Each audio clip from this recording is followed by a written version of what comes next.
One becomes very clear on who one serves and what the nature of one's relationship is with the other competing stakeholders.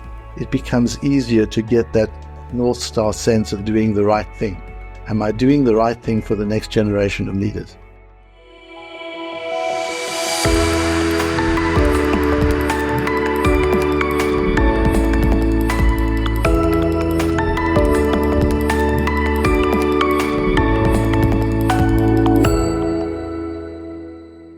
In the world, in the companies, we tend to have minor challenges, or we're facing reality of severe challenges.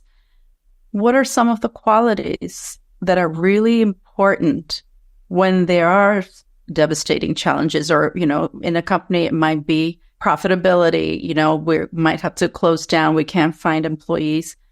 What are some of the strains that leaders need to incorporate when there is a severe challenge? Because it's easy to get into that fear mode and operate from the fear mode, which is more rules, more challenges, more power, more control.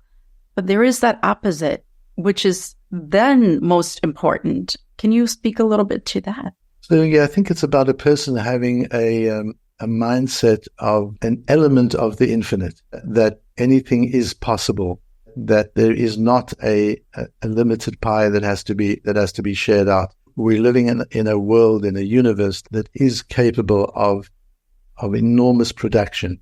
Believing in people, that people can turn themselves around and people can turn a business around.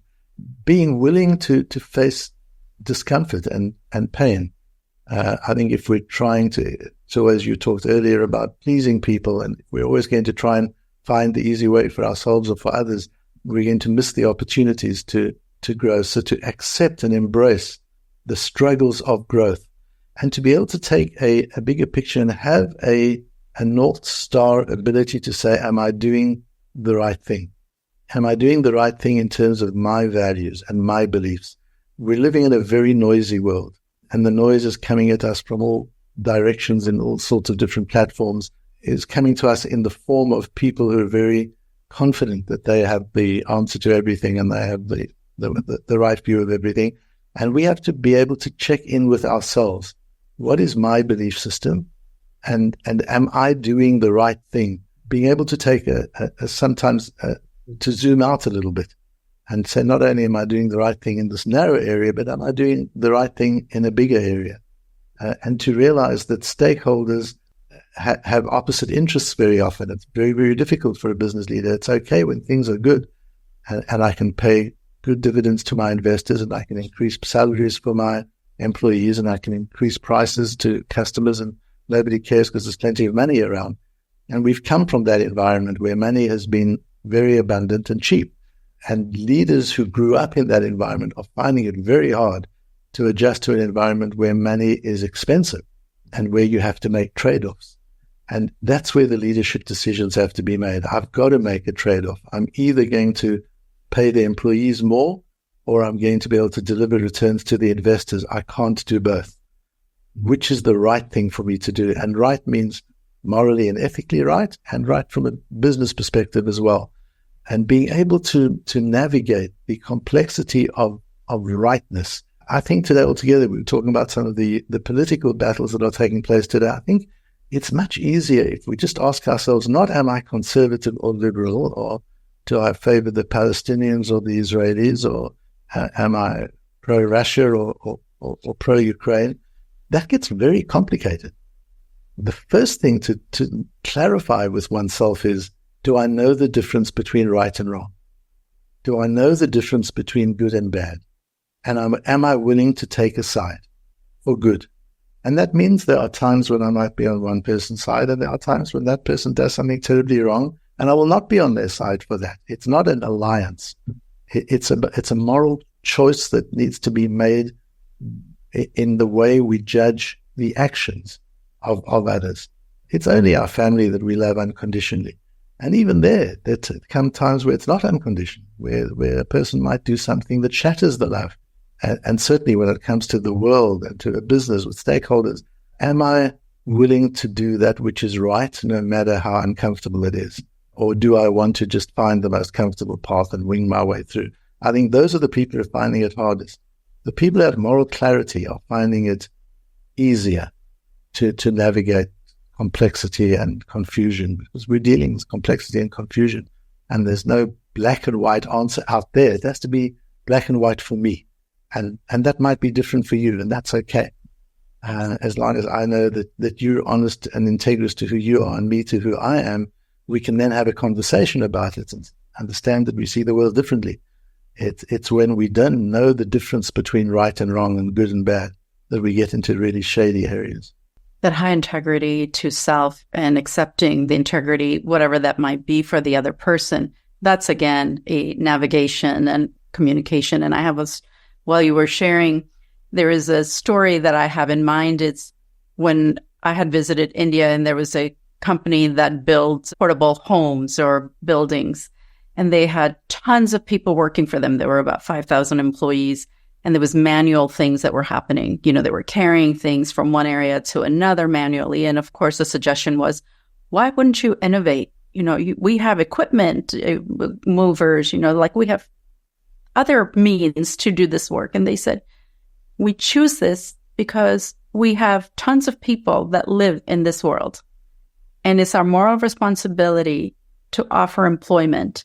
And should we bring machinery, these folks will not have the means to feed their family. And it is our social responsibility not only to make profit, but to take care of the communities around us. They knew what their purpose was. Definitely they made money. They took care of their people. So there is an opportunity to and both. And yes. Not saying that every company needs to go out there and not to innovate. However, you're speaking about this balance that we have to remember in order to not just be a leader of a company, but the communities around us. And I think if we all do that, and you spoke about it, we can definitely innovate. We can change the systems that are not working rather than to stay within them. Like school systems is one of the areas that I'm speaking of currently, is when you have the board, you have the teachers, and you have the administration. And the administrators often pulled in the directions of the state's changes on what the curriculums are, but we're forgetting who are these changes for. What is the bottom line? Who are we serving? Who's our customer? It's the child, the student. So what is the best for us to do for them? And I think if we just sort of align to the purpose and how we could innovate the way we do things, we can really, and this conversation was very inspiring for me. In the last minutes, what are some of the things that you can share with those who are leading and they have boards and they're in the middle? And definitely sometimes these leaders are reporting to the board and they still have the employees, and constantly the ships. How can the leader lead with their integrity and maintain the expectations of the board, but really meet the needs of their people? I think you touched on a word, and that really is the foundation of purpose, and that is for each person to decide, who am I serving? We're all serving someone in every area of our lives, or something.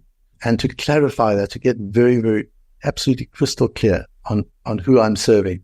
So, for example, in a business, I'm serving the customer. Let us say, I make that choice. I'm here to serve the customer. I'm here to support employees. Now, you might have another business that says, I'm here to serve my employees. And customers are the vehicle. By having customers, we make enough money to be able to pay the employees. But that's a decision I have to make as a leader. Am I here to serve employees and customers are a vehicle? Or am I here to serve customers and I support my employees in that activity? And when it comes to shareholders, I don't serve my shareholders. I reward my shareholders. They've taken a chance on me. I reward them. So we have these different relationships. We get confused when we think, I serve all of them. How do I serve all of them? How do I do that? No, I serve one of them. It's my choice as to who it is that I want to serve.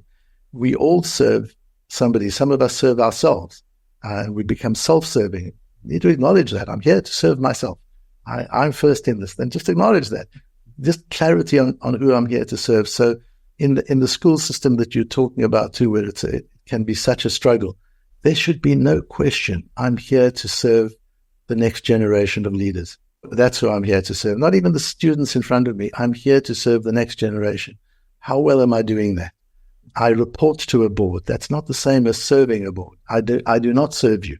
I have to be able to get up and say to the board, I do not serve you. I report to you. These are the people I serve. To be able to say to the parents of the students sometimes, I don't serve you. I need your support, and I can help you and support you in many different ways.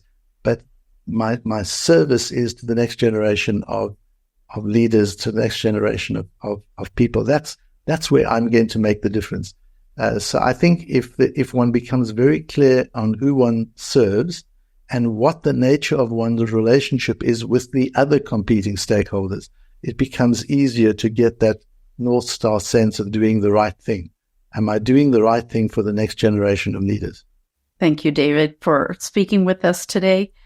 You're listening to Jagged Edge Podcast with Yogi Patel. If you like the content of this podcast, please follow and join us for another session. And David, thank you for encouraging us, inspiring us as leaders, as human beings, and your wisdom. I hope to speak to you again and have different conversations. I look forward to that. Thank you very much for having me, Yogi. If you like the content of this video, please don't forget to follow.